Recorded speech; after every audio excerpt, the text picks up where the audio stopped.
Hello বন্ধুরা, জ্ঞানজ্যোতি coaching সেন্টারের পক্ষ থেকে তোমাদের সকলকে জানাই আরও একবার স্বাগত। আজকের ক্লাসে আলোচনার বিষয় হচ্ছে দ্বিতীয় হরিহর সম্পর্কে, অর্থাৎ দ্বিতীয় হরিহর কে ছিলেন এবং তাকে নিয়েই মূলত আজকের ক্লাসের মাধ্যমে তোমাদের সঙ্গে আলোচনা করব। ঠিক আছে? আচ্ছা, আলোচনার বিষয় শুরু করার আগে তোমাদেরকে একটা ছোট্ট ইনফরমেশন দিয়ে রাখি। তোমরা যারা ভাবছো আমাদের সঙ্গে এই সেমিস্টারে অনলাইনে যুক্ত হবে, তারা কর্নারে দুটো নাম্বার দেখতে পাচ্ছ, 7076398606 এবং 6295916282।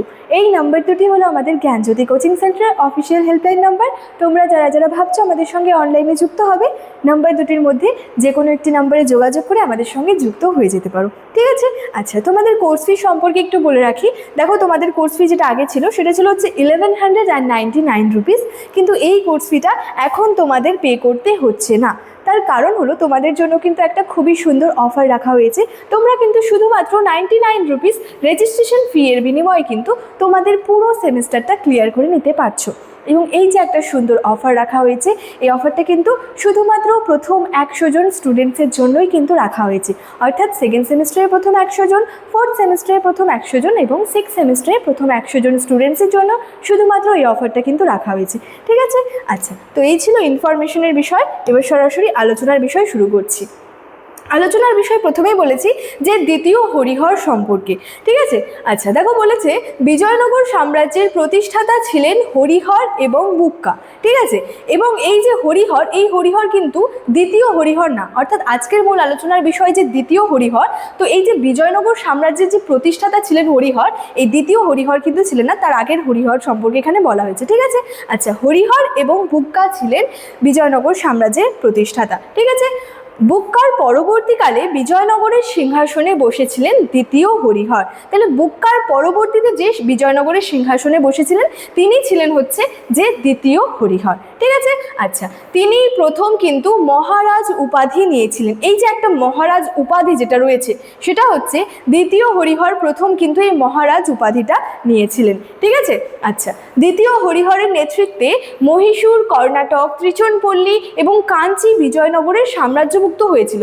অর্থাৎ বিভিন্ন জায়গাগুলো কি হয়েছিল, এই বিজয়নগর সাম্রাজ্যের অন্তর্ভুক্ত কিন্তু হয়েছিল, যার মধ্যে ছিল যে মহীশূর, কর্ণাটক, ত্রিচনপল্লী এবং কাঞ্চি। ঠিক আছে? আচ্ছা, এছাড়াও বলেছে দেখো, তার সময়কাল থেকেই বাহুমনি রাজ্যের সঙ্গে বিজয়নগর সাম্রাজ্যের যে সংঘর্ষ সেটা ব্যাপক আকার ধারণ করতে থাকে। অর্থাৎ মূলত এই দ্বিতীয় হরিহরের সময় থেকে আমরা কোন বিষয়টা লক্ষ্য করতে পারবো, যে বাহুমনি রাজ্যের সঙ্গে বিজয়নগর সাম্রাজ্যের যে একটা সংঘর্ষ ছিল সেটা কিন্তু ধীরে ধীরে একটা ব্যাপক আকার কিন্তু ধারণ করতে লেগেছিল। ঠিক আছে? মূলত রায়চুর দোয়াবের উর্বর অঞ্চলে আধিপত্য বিস্তারের লক্ষ্যে এই বাহুমনি রাজ্যের সঙ্গে কিন্তু বিজয়নগরের একটা সংঘাত বাধে। তাহলে আমরা মূলত কি দেখতে পাচ্ছি, দ্বিতীয় হরিহরের সময়কাল থেকেই এই বাহুমনি রাজ্যের সঙ্গে বিজয়নগর সাম্রাজ্যের যে সংঘর্ষটা ছিল সেটা ব্যাপক আকার ধারণ করেছিল। কেন, কোন বিষয় নিয়ে? মূলত এই যে রায়চুর দোয়াবের যে উর্বর অঞ্চলে আধিপত্য বিস্তার করার জন্যই কিন্তু এই সংঘাতটা বেঁধেছিল। ঠিক আছে?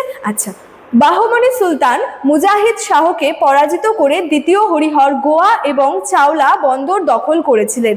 বাহমনি সুলতান ছিলেন মুজাহিদ শাহ, তাকে পরাজিত করেছিলেন কে? দ্বিতীয় হরিহর। এবং তারপর তিনি কি করেছিলেন, গোয়া এবং চাওলা যে বন্দর দুটি রয়েছে সেটা কিন্তু দখল করে নিয়েছিলেন। ঠিক আছে? আচ্ছা, তিনি ধাবল ও ঘুরপতন স্থান দুটিও জয় করেছিলেন।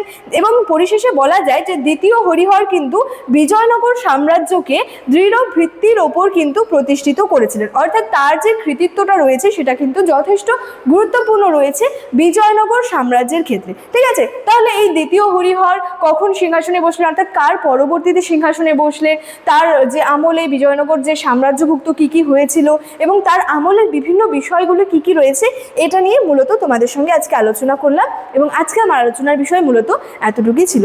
ইনফরমেশন ভিডিওর শুরুতেই আলোচনা করে রেখেছিলাম। চলো, আজকের ক্লাস এতটাই। দেখা হচ্ছে পরবর্তী ক্লাসে। Thank you so much. Thanks for watching.